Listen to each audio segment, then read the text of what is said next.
Goldman Sachs just walked away from XRP entirely. A major bank just put XRP in front of millions of customer accounts. 4,330,000 accounts to be exact. Two of the biggest financial institutions in the world made completely opposite moves on the same asset within days of each other, and almost nobody noticed. Most crypto media coverage gets this story completely backwards. Headlines keep insisting that banks are officially adopting XRP. That narrative sounds exciting. It spreads quickly across social media because it confirms what many investors already want to believe. It also happens to be mostly false. The truth is more complicated and far more useful if you actually understand it. Let us break down what is actually happening. The gap between the headlines and the filings is enormous. Point 1. What Goldman Sachs actually did. Late last year, Goldman Sachs disclosed a position worth roughly $153 million, spread across 4 spot XRP exchange-traded funds. At the time, that position represented nearly 3/4 of all top institutional holdings in XRP combined. The XRP community treated this as proof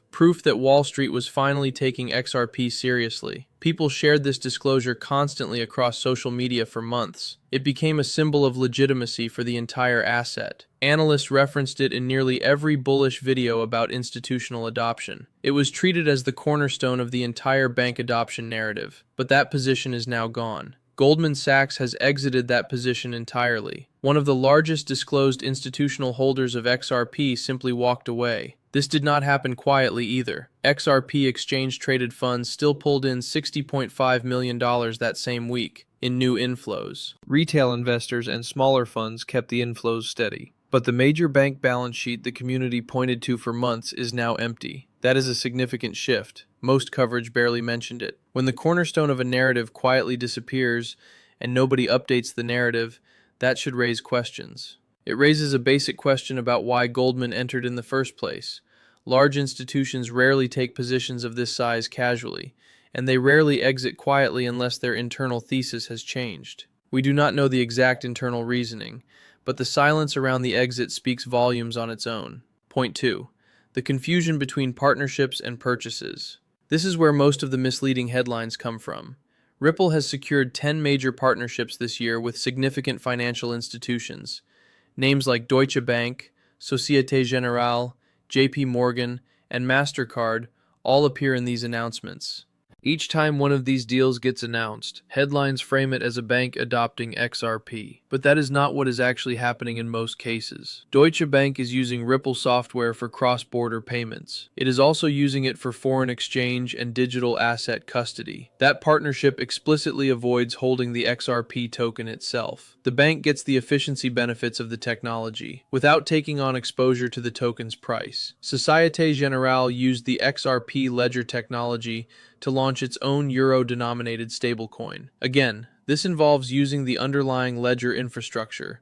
It does not require purchasing or holding XRP as an asset. A bank using the technology behind XRP is fundamentally different from a bank buying the token. These are two separate things that keep getting reported as the same thing. Once you understand that distinction, a huge percentage of bullish XRP headlines start to look very different. Across all 10 of these major partnerships announced this year, only a small fraction actually involve the institution touching XRP as an asset. Most are pure infrastructure deals. This pattern repeats across nearly every headline you have seen this year. A bank signs a deal with Ripple. The headline says the bank is adopting XRP. The actual contract never mentions the token at all. It is a framing problem, repeated at scale across dozens of articles. Point 3. Where the real signal actually is. While Goldman exits and other banks use the technology without buying the token, something genuinely significant just happened in Japan. SBI Shinsei Bank launched a pilot program. This pilot gives 4,330,000 depositor accounts vouchers. Those vouchers are worth 20% of each account holder's interest earnings. Those vouchers are redeemable for XRP through SBI VC Trade. A permanent rollout is targeted for the fall of this year. This is fundamentally different from a hedge fund disclosure or an ETF position.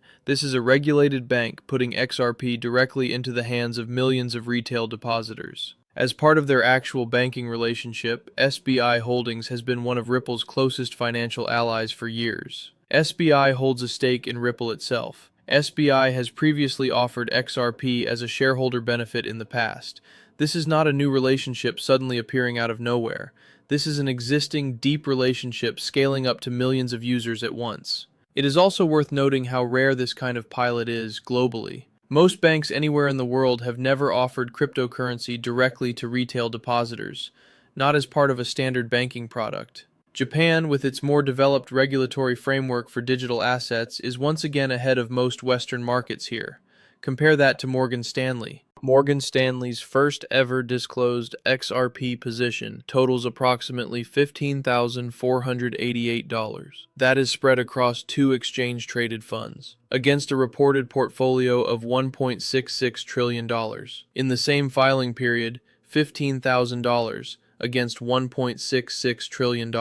That is not adoption. That is a rounding error, possibly even an accidental one. It barely registers as a line item in a portfolio of that size. Someone at that firm likely spent more time filling out the paperwork than the position is actually worth. Now let us talk about what this actually means going forward. The picture that emerges here is not one of broad Wall Street adoption. It is a much more concentrated picture. A small number of institutions, primarily SBI in Japan, are moving aggressively. A much larger number of institutions either use the technology without the token or hold token positions so small they are functionally meaningless. This matters because it changes what signals are actually worth tracking. Watching for new partnership announcements is largely meaningless now. Watching for actual token accumulation is where the real signal lives, especially from institutions with deep existing relationships like SBI. If the SBI pilot succeeds and scales to its full size by fall, that alone could represent meaningful, sustained demand for XRP.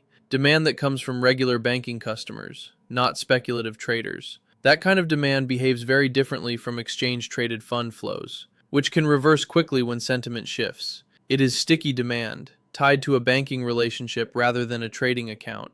A depositor who receives an XRP voucher through their bank is far less likely to panic sell during a downturn, compared to a trader who bought through an exchange. On the other hand, if other major banks continue the pattern Goldman just demonstrated, the broader adoption narrative becomes harder to sustain. Building positions, then exiting them. The current price sits around $1.15. That price level reflects all of this uncertainty simultaneously. Some genuine institutional interest from specific players, combined with retail-driven exchange-traded fund inflows, combined with the exit of one of the largest previously disclosed institutional holders. 3 very different forces, all pulling in different directions at once.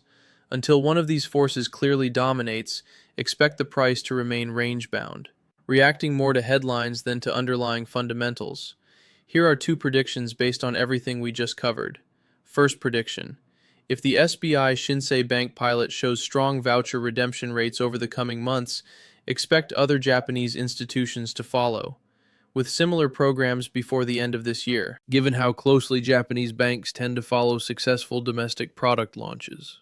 This pattern has played out repeatedly in Japan's financial sector over the past decade. When one major institution proves a new financial product works, competitors tend to move quickly to avoid falling behind. Second prediction. If no other major United States or European bank discloses a meaningful XRP position within the next 2 quarters, expect crypto media narratives to shift, away from broad bank adoption framing entirely, toward a more accurate framing centered on Ripple's enterprise software adoption, separate from the token itself. This shift would be healthier for the asset's long-term reputation, even if it feels less exciting in the short term. A more accurate narrative, even a less dramatic one, tends to attract more durable long-term investors. Both of these outcomes are trackable through regulatory filings and official announcements. Both will clarify which version of the adoption story is actually true. What matters here is learning to separate 2 things that keep getting conflated. A bank using Ripple's payment technology is one story. A bank buying and holding the XRP token is a completely different story. For months, headlines have blurred these 2 stories into one. The data tells us they are not the same thing at all. Understanding this distinction will help you read every future headline about banks and XRP more accurately. It will also help you avoid getting swept up in narratives that sound exciting, but rest on disclosures that have already changed. The next time you see a headline claiming a major bank is buying XRP,